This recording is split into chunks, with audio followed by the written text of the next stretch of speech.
This screencast is going to pick up with the Vietnam involvement during President Kennedy's administration. So if you were in a class that got past this point, please fast forward to the point that you need to be at. So JFK kind of succeeding Eisenhower as president, he does support Eisenhower's policies and efforts in terms of containment and just having an advisory role in Vietnam and not like a troops on the ground role.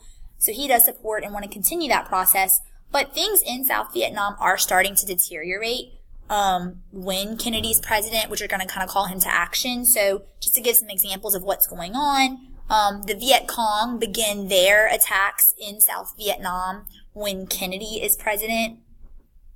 And there was just increased numbers and instances of assassinations and ambushes and kidnappings. And all those are increasing in numbers. So there's just more pressure than there was on Eisenhower. There's more pressure on Kennedy to do more. And so Kennedy is going to implement some new policies under this program called Project Beef Up, which I think is kind of funny. And by the way, if you have JFK's team on your outline, please delete that bullet. So he is going to implement this thing called Project Beef Up, where we're going to kind of increase our involvement in South Vietnam because of the continued bad things happening. So I'm going to give several examples of this. We are going to increase the size of ARVN. We are going to increase the number of advisors that the United States is sending to South Vietnam. In my initial note that I gave you, I told you it was hundreds of advisors. We are now up to 16,000. So that just shows it's a great increased number. We're also going to send more equipment to the ARVN, such as U.S. helicopters, U.S. fighter planes. So we're not really sending troops yet, but we're sending more military resources. And we're also urging Diem to make political and social reform just to get a better grip on the South Vietnamese population and get them a little more united under him. Even with our efforts, we're still not sending actual military troops that are fighting.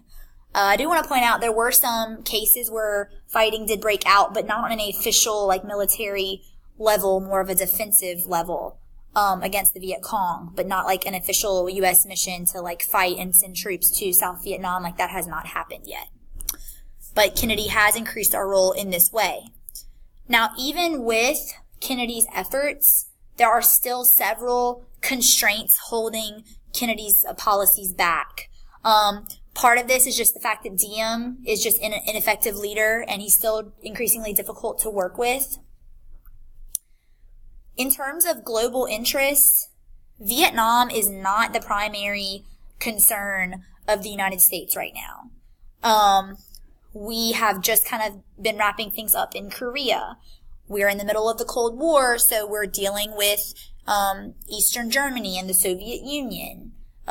When Kennedy's president, we're dealing with the issues in Cuba, which is a neighboring country to us, and then the civil rights thing. So think about all the issues happening when Kennedy's president, both politically, foreign politically, domestically.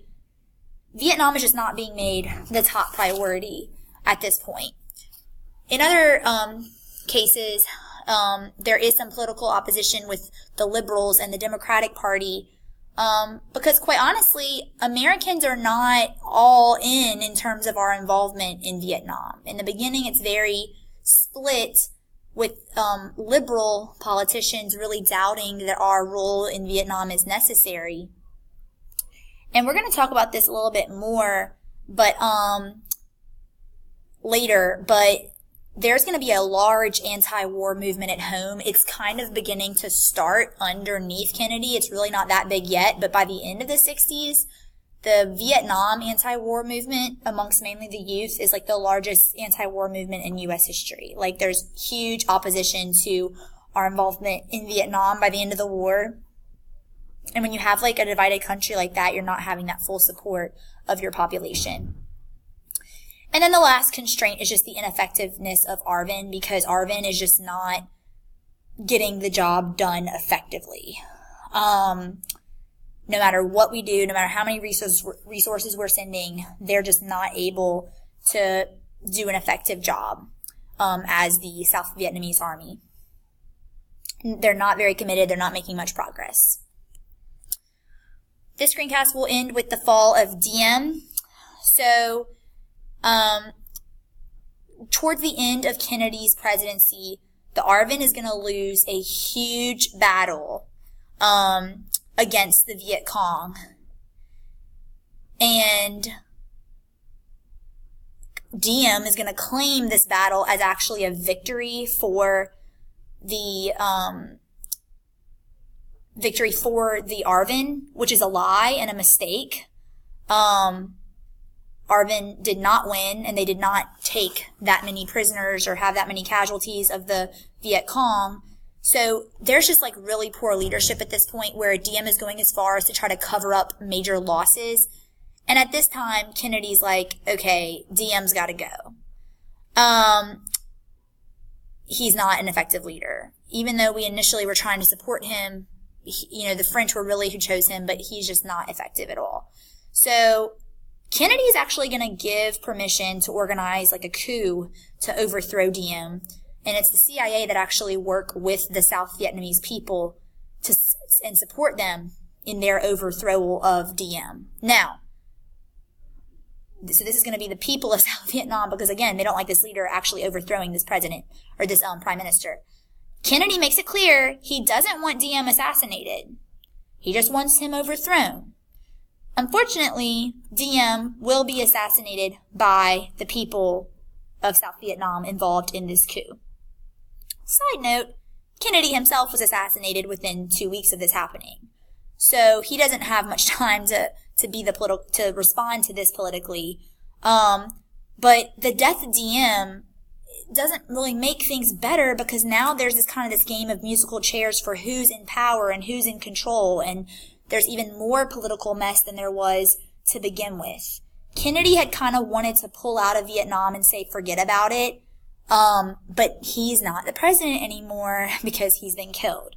So we are now going to have to see what Johnson does as president following Kennedy's actions, and we'll note that he takes a much more active role in terms of the U.S. role in Vietnam than any other president had before him. And we're going to start talking about that tomorrow. So please write down any questions you have about this, and I will see y'all in class tomorrow.